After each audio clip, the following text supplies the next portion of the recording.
Cette série, je la comparerais un peu comme du bon vin. La Roue du Temps saison 3 s'améliore de saison en saison, d'épisode même en épisode. Autant la 1, je ne l'avais pas du tout appréciée, je la trouvais très longue. Cette saison 2, je la trouvais mieux. Elle s'améliorait, le rythme était meilleur, les explications étaient plus claires, le développement des personnages était moins énervant. Les personnages commençaient à avoir de vrais rôles, des vraies personnalités qui ressemblaient à des personnalités humaines. Et cette saison 3 est pour moi encore meilleure. Malgré quelques épisodes qui, bien sûr, comme toute saison, a quelques longueurs, mais en règle générale, tous les épisodes, je le vois très clairement dans les sondages que je fais sur cette chaîne, ont été appréciés. Je vous ai même posé la question, est-ce que vous avez apprécié cette saison 3 et vous êtes majoritaire, voire même à 100%, à l'avoir aimé. Bon, je dois vous l'avouer, il n'y a pas encore énormément de votes comme j'aimerais qu'il y en aurait. C'est pour ça que je vous invite à répondre aux sondages quand vous les voyez. Mais on voit quand même que la majorité des gens aiment La Roue du Temps. Je dirais même que c'est meilleur que l'autre série phare de Amazon Prime qui est Les Anneaux de Pouvoir. Le principal défaut des autres saisons était le développement de certains personnages. Et je trouve que cette saison 3, on a droit pour la plupart à une conclusion. Certains personnages vont enfin pouvoir évoluer et passer à autre chose. Pour commencer, nous avons Matt. Depuis la première saison, il est hanté, que ce soit par les ténèbres et maintenant par les souvenirs d'anciens héros. On sait que Matt, tout ce qu'il veut, c'est vivre une vie tranquille, paisible, à Deux-Rivières, auprès de ses sœurs. Va-t-il pouvoir enfin le faire maintenant qu'il s'est débarrassé de ses souvenirs? Je l'espère pour lui, parce que ce personnage, j'ai l'impression quand même qu'on a fini par faire le tour de ce qu'on peut attendre de lui. À moins qu'on ait une révélation dans la saison 4, ce qui est possible, au final on en avait une dans la saison 2, il était passé d'un personnage chiant et inutile à un personnage qui sonne l'espèce de corps pour réveiller les anciens héros. Peut-être qu'il aura un rôle clé dans cette saison 4. Ensuite, on a Elaine. Est-ce qu'on peut la considérer comme un personnage principal ou un personnage secondaire? Elle n'est pas énormément à l'écran. Elle n'a pas non plus une grande importance et pourtant c'est un personnage que j'apprécie énormément. C'est un personnage qui ne souhaite pas être l'héritière du trône. Elle souhaite être une Aes Sedai et malgré qu'elle soit pas spécialement super douée pour avoir des pouvoirs, enfin elle est classique, une Aes Sedai classique, elle arrive à se débarrasser du Naja Noir. Sauf que c'est l'héritière du trône et qu'elle apprend par Tom Merrilin que le trône est en danger. Le trône d'Andor est en danger, sa mère est en danger. Elle va devoir donc faire face et redevenir l'héritière d'Andor et être en même temps une Aes Sedai. Elle aura probablement plus d'impact dans cette saison 4. Elle aura une plus grande importance car j'ai l'impression que cette bataille finale qu'on nous tease depuis le début de la saison se passera dans la prochaine. On aura droit aux Ténèbres et Andor. Et Landrine, on aura droit à la Tour Blanche. Le dragon devra faire face à énormément de défis. Je m'éparpille un petit peu, on reviendra là-dessus un peu plus tard. Le dernier personnage qui se trouvait à Tanchico, nous avons Nynaeve. Nynaeve, qui, je dois l'avouer, moi, m'énerve un petit peu. On la présente comme la plus grande canalisatrice et pourtant, elle utilise ce pouvoir seulement quand elle est en danger ou quand ses amis sont en danger. Elle en a peur. Elle a clairement peur et ça se voit. Avec la dernière scène face à Landrine, on peut espérer que enfin, elle va pouvoir arrêter d'avoir peur de ce pouvoir et le contrôler, apprendre à s'en servir. En réussissant à se débarrasser des chaînes et en ouvrant la mer en deux, j'en parle dans le dernier épisode qui est sorti, on a quand même une belle image. Et je pense que ce n'est pas pour rien que la réalisation ont choisi cette image-là, une image de Moïse, une image de sauveur. Nynaeve aura clairement un impact dans la prochaine saison, ça j'en suis persuadé. Peut-être qu'elle aura droit à un nouveau face-à-face face à Landrine et qu'elle va pouvoir se venger, qu'elle va pouvoir inverser la tendance. Maintenant, nous avons Perrine. Perrine, c'est vrai que son personnage n'a pas une grande importance pour le moment dans le scénario. Il repart à Deux-Rivières, il veut retrouver sa famille, retrouver une vie paisible, j'ai l'impression un peu comme tous les personnages qui n'ont pas voulu se retrouver dans ce conflit. Mais Perrine doit faire face aux conséquences de la dernière saison. Pour rappel, il avait tué le chef des Capes Blanches et il avait découvert qu'il avait en lui une capacité de loup. Perrine, dans son sens du sacrifice, évidemment, on a le droit donc à ce développement de personnage où il va devenir plus impactant, plus important et qui va prendre de l'ampleur et qui va prendre un rôle de chef au sein même de Deux Rivières. Il va même réussir à assumer enfin son pouvoir avec ses yeux de loup. Il se passe pas grand chose dans cette trame, il faut l'avouer, mais c'est pareil, je vais éviter de m'éparpiller, on en reparlera un peu plus tard. C'est vrai que j'ai beaucoup de choses à dire dans cette saison 3 que j'ai trouvé excellente. En attendant, nous avons les dernières trames avec nos personnages principaux. Nous avons Egwene qui est pareil que Perrine. Elle devait faire face aux conséquences de la saison 2 et les traumas qu'elle a eus. Qui plus est, elle n'est pas aidée par Lanfear qui est vraiment là pour planter le couteau. Elle doit donc faire face et combattre une rejetée dans ses propres rêves et également combattre ses traumas. Elle sera évidemment aidée par les matriarches et par Moiraine. Elle va apprendre à accéder au monde des rêves et à le contrôler. Egwene fait partie un peu de mes personnages favoris, mais je trouve que dans cette saison, son rôle est vraiment minime. Alors certes, elle aide Rant, mais est-ce que finalement Rant avait vraiment besoin d'aide face à Lanfear ? Je suis pas sûr. Je trouve ça un peu dommage que son impact, son personnage soit un peu diminué dans cette saison en espérant la revoir plus forte et plus impactante. Nous avons le personnage de Moiraine également, Moiraine qui pareil que Egwene, un peu plus faible dans cette saison, où vraiment son personnage est bien plus concentré sur l'entente qu'elle a avec Rant. Après être allé à Rhuidian, c'est vrai qu'on commence à s'attacher à Moiraine. On la voit quand même depuis plusieurs saisons et on sait que sa vie est en danger. Que c'est soit Rant, soit Moiraine qui doit mourir. Moiraine est prête à se sacrifier. Est-ce que c'était un sorte de test pour la roue du temps, pour la roue ? En tout cas, elle réussit le test parce qu'elle arrive à se débarrasser de Lanfear. On a donc un personnage qui est devenu encore plus fort qu'elle l'était déjà, et en même temps, elle aura un nouvel impact, un nouveau défi. La chère d'Amirline, avec laquelle elle avait un contact intime, meurt du coup à la fin de l'épisode, et on voit très clairement l'impact psychologique que ça va avoir sur Moiraine. Elle a beau être une Aes Sedai, on a pu voir tout au long de cette saison avec la Aes Sedai qui suivait Perrine, que elles aussi peuvent être tristes, malheureuses, et ne plus avoir envie de vivre. Et puis évidemment, nous avons notre personnage principal qui est Rant.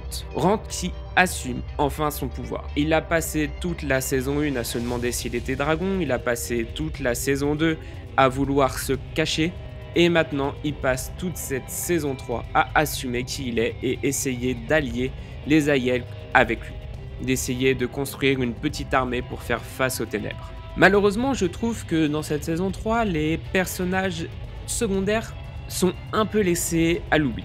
Alors certes, on a quand même un développement avec les méchants et les rejetés, Landrine, la Tour Blanche, mais malheureusement, je trouve que c'est très peu suffisant. Après, on est déjà des épisodes de 1h10, 1h15.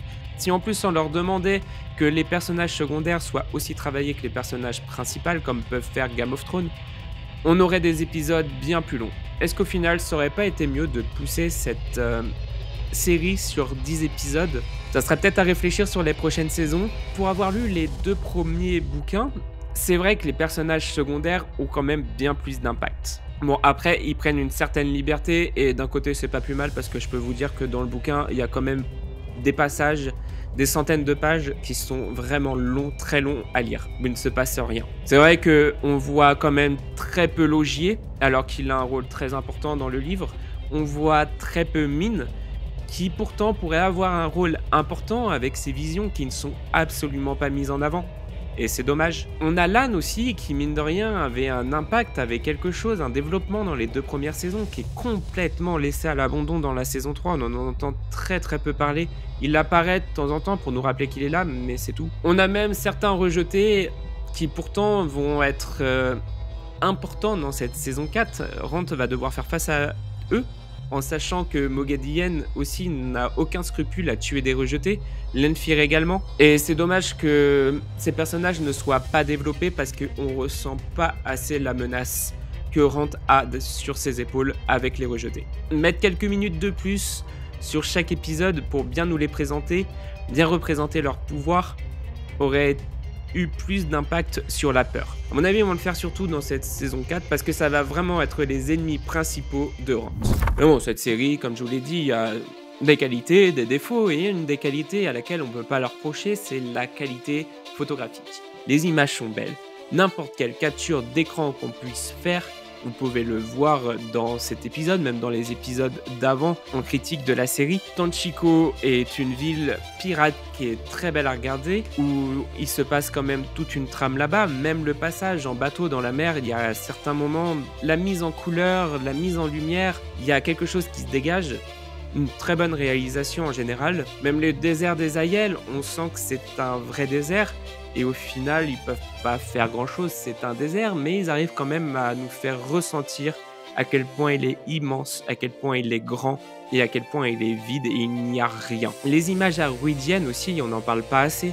Il y a quand même eu tout un épisode concentré là-dessus. Elles sont très belles. Il y a eu de très bonnes idées, même avec les grands poteaux lumineux, je ne sais même pas comment on peut appeler ça. Même le système des 3 cercles où Moiraine se retrouve coincée est une idée ingénieuse, est une très bonne idée et est bien mis en valeur. Sans parler de la montagne dans laquelle Rand se retrouve dans le passé, les champs de blé. J'en ai fait tout un paragraphe dans la critique de l'épisode 7 sur la bataille à Deux-Rivières. C'est rare de voir une bataille où on voit tout, où ça se passe en journée et vers la fin au crépuscule. Et ils ont trouvé un moyen judicieux avec les flammes, les maisons qui brûlent, pour faire en sorte qu'on puisse tout voir, tous les mouvements. Ce n'est pas fouillis.